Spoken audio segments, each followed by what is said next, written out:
안녕하세요. 새손빈의 역사 스토리, 새손빈의 역사 클래스에 오신 것을 환영합니다. 오늘은 중학교 3학년 역사 3단원 고려의 성립과 변천 1차시 고려의 건국과 정치 변화 살펴보도록 하겠습니다. 이번 고려의 건국과 정치 변화는 1편, 2편을 나누어 제작하도록 하겠습니다. 네, 나라의 기틀을 다지다 살펴보겠습니다. 자, 이 단원을 외우면 고려가 후삼국을 통일한 과정과 통일의 의의를 파악할 수 있습니다. 그리고 태조 왕권의 정책과 고려 정기 체제 정비 과정을 설명할 수 있습니다. 고려의 건국과 후삼국 통일, 송악의 호종인 왕권은 궁예의 세력이 커지자 그의 신하가 되었다. 이후 왕권은 후백제의 근성을 점령하는 공을 세워 태봉의 최고 관직인 시중의 자리에 올랐다. 한편 궁예가 왕권을 강화하기 위해 호족을 탄압하자 호족 세력은 궁예를 내쫓고 왕권을 국악으로 세웠다. 왕권은 나라 이름을 고려로 고치고 이듬해 송악으로 도움을 옮겼다. 고려는 신라와 우호적으로 지냈으나 후백제와는 대립하였다. 고려는 공산 전투에서 후백제군에 패배하였지만 고창 전투에서 승리하며 주도권을 잡았다. 그러던 중 후백제에서 내분이 일어나 견훤이 큰아들 신검에게 왕위를 빼앗기고 고려에 투원이 왔다. 신라의 경수왕도 나라를 유지하기 어렵다고 판단하고 고려에 나라를 넘겨주었다.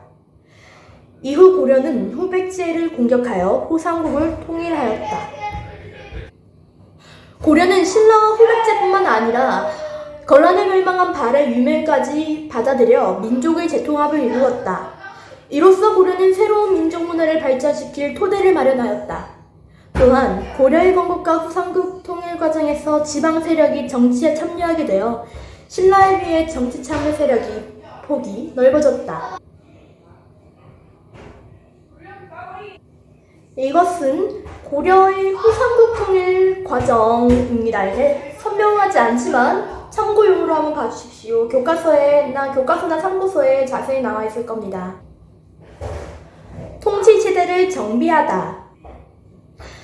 이 단원을 외우면 고려 전기에 정비된 통치체제의 내용을 정리할 수 있고 고려 관리 등용제도의 특징을 파악해 고려 사회의 성격을 설명할 수 있습니다. 중앙정치제도. 고려는 당의 삼성육부제를 받아들여 고려의 실정에 맞게 운영하였습니다. 최고관청인 중서문화성은 국가의 정책을 논의해 결정하였고 장관인 문화시종이 국정을 총괄하였다. 상서성은 아래에 육부를 두고 정책을 집행하였다.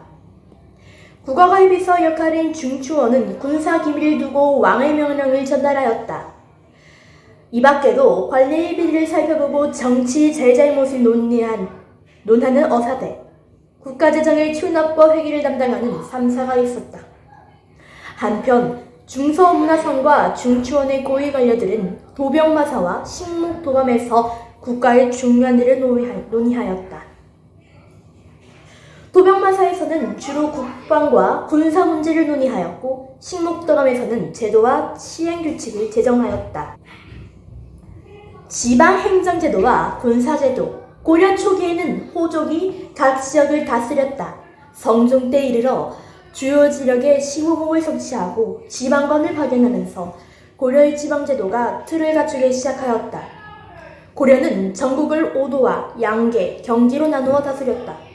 일반 행정구역인 오도에는 안찰사를 파견하였고 국경지역에는 양기를 두고 병마사를 파견하였다.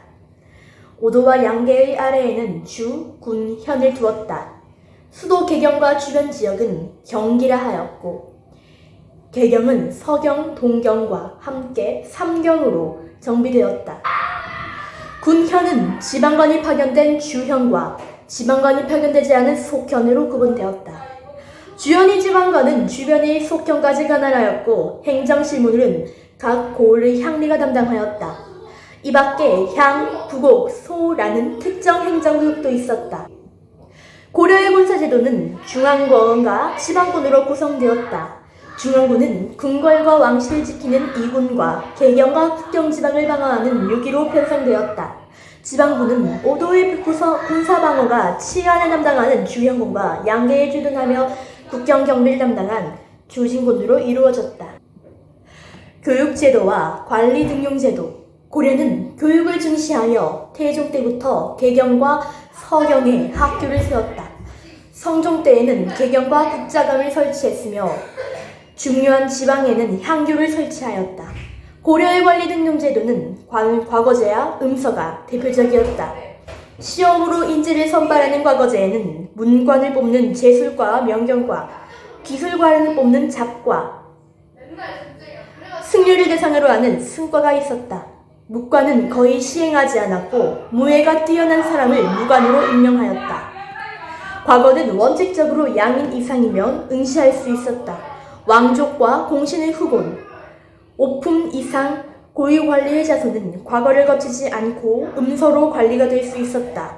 고위관리는 음서를 이용하여 지위를 세습하기도 하였다. 한편 고려는 모든 관리에게 수조권이 설정된 토지를 주었고 관직 수행에 대한 대가로 쌀, 배 등의 현물을 녹봉으로 주었다.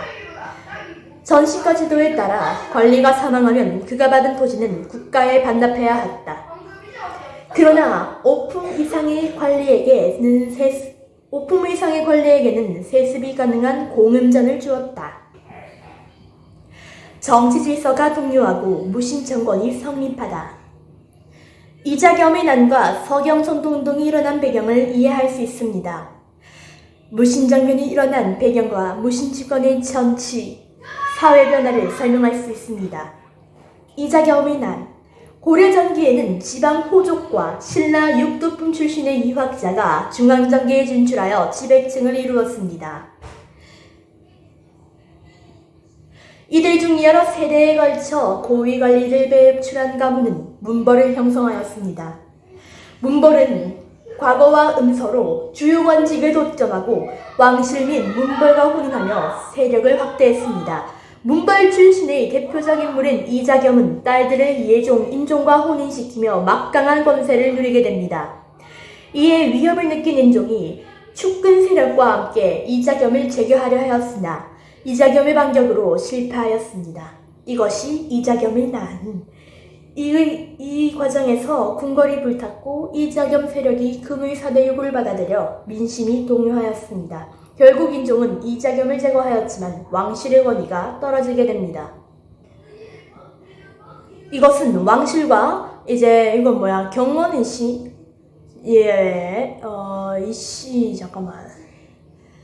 이자겸의 난,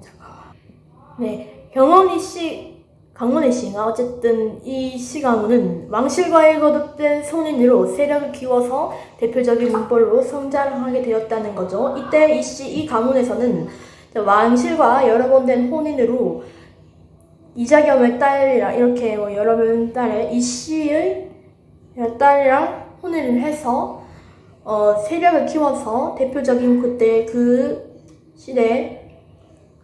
시기의 대표적인 문벌로 성장하게 되었습니다.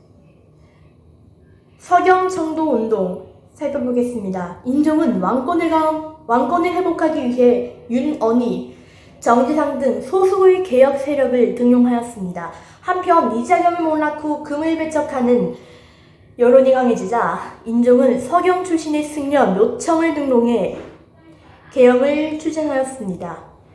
개혁 세력은 황제를 칭하고 연호를 사용할 것을 건의하였습니다.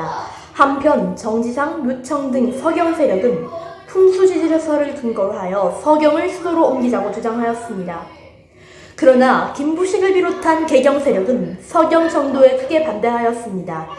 이에 묘청 등이 서경에서 난을 일으켰으나 김부식이 이끄는 광군에게 진압되었습니다. 묘청이 일으킨 난을 묘청의 난이라고 부르고, 묘청은 나라 이름을, 글씨가 이게 좀 잘 안 보이거든요. 여기 화면에 보이는 듯이. 그래서 글씨는 이렇게 뜻은 읽고 넘어가지 못하겠어요. 이것도 거의 여기 이렇게 단어 알아보기는 이제 겨우 보이는 정도라서 캡처로 하니까, 그래서 이거는 찾아보는 게 좋을 것 같아요. 무신정변의 발생. 이자겸의 서경천도 운동을 겪으면서 정치 질서가 흔들리고 왕권이 약화되었습니다. 인종에 이어 즉위한 의종은 즉위 초 문벌을 견제하여 왕권을 강화하려 하였으나 보수적인 문벌의 반발에 부딪혔습니다. 그러나 정치의 뜻을 읽고 일부 문신과 함께 연회와 놀이에 빠졌습니다. 한편 문벌의 권력 독점과 부패가 계속되자 무신에 대한 차별이 심해졌습니다. 한국 군인들은 토지를 제대로 지급하지 못하고 각종 공사에 동원돼 불만이 커졌다. 게다가 일부 문신이 노골적으로 무신을 무시하자 무신들의 불만은 더욱 높아졌습니다. 결국 정중부, 이의방들은 정변을 일으켜 문신을 제거하고 의종을 폐위하였습니다.